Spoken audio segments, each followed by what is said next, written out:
రాష్ట్ర వ్యాప్తంగా భారీ వర్షాలు పడతా ఉన్నాయి. ఇంకా మరో 48 గంటలు కూడా రాష్ట్ర వ్యాప్తంగా తీవ్ర వర్షాలు ఉంటాయని, వాయుగుండం కూడా వచ్చిందని మరి వాతావరణ శాఖ కూడా తెలుపుతున్నది. ఈ నేపథ్యం రాష్ట్ర ప్రభుత్వానికి మరి మా విజ్ఞప్తి ఏంటంటే, అత్యవసర సహాయక చర్యలకు ప్రభుత్వ యంత్రాంగాన్ని మొత్తం అప్రమత్తంగా పెట్టాలని, అవసరమైతే మిలిటరీ బలగాల సహకారాన్ని కూడా తీసుకోవాలని, కొన్ని ప్రత్యేక హెలికాప్టర్లను కూడా ఏర్పాటు చేసుకొని వరదల్లో చిక్కుకున్న వారిని కాపాడడానికి ప్రభుత్వం అన్ని రకాలుగా సిద్ధంగా ఉండాలని చెప్పి కోరుతా ఉన్నాం. ప్రభుత్వం ఎట్లాంటి హ్యూమన్ లాస్ లేకుండా, క్యాటిల్ లాస్ లేకుండా అన్ని జాగ్రత్తలు కూడా తీసుకోవాలని చెప్పి ప్రభుత్వాన్ని కోరుతా ఉన్నాం.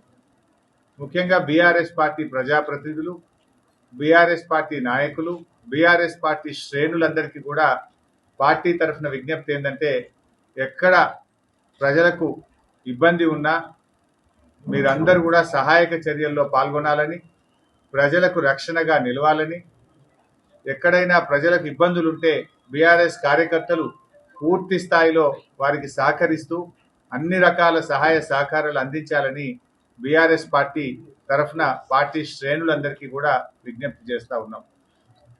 మరి అదేవిధంగా ప్రభుత్వం కూడా ముందస్తు చర్యలు తీసుకోవాలి.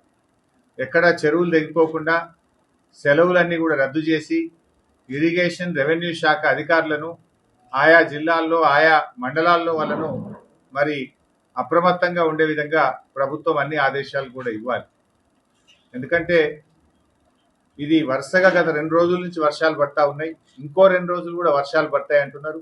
ఇంకొక వైపు వాయుగుండం కూడా వచ్చింది అంటున్నారు. కనుక బాగా తడిచి ఉంటే కనుక పాత ఇండ్లు కూలిపోయే ప్రమాదం ఉంటుంది. గతంలో 1-2 సంఘటనలు మనం చూసాం. హైదరాబాద్లో కానీ, జిల్లాల్లో కానీ, గ్రామాల్లో కానీ పాత ఇండ్లలో ప్రజలు ఎవరు ఉండకుండా ఖాళీ చేయించాలి. అవసరమైతే క్యాంపులు పెట్టి వారికి జాగ్రత్తగా చూసుకోవాల్సిన అవసరం కూడా ఉంది. ఎందుకంటే వర్షానికి బాగా నాని 2-3 రోజులు నానినప్పుడు ఆ పాత ఇంటి గోడలు కూలిపోవడం, పైకప్పులు కూలిపోవడం చాలా సందర్భాల్లో కూడా మనం చూసాం. అందువల్ల ఆ పాత ఇళ్లలో ఉన్నటువంటి వాళ్ళని బయటకు తెచ్చే విధంగా అటు జిహెచ్ఎంసీలో, ఇటు మున్సిపాలిటీల్లో కూడా ప్రభుత్వం యుద్ధ ప్రాతిపదికన చర్యలు తీసుకోవాలని చెప్పి కూడా ప్రభుత్వాన్ని మేము కోరుతా ఉన్నాం. మరి ఎక్కడికక్కడ కలెక్టర్లు, రెవెన్యూ అధికారులు, వ్యవసాయ శాఖ అధికారులు కూడా పూర్తిగా అప్రమత్తంగా ఉండాలి.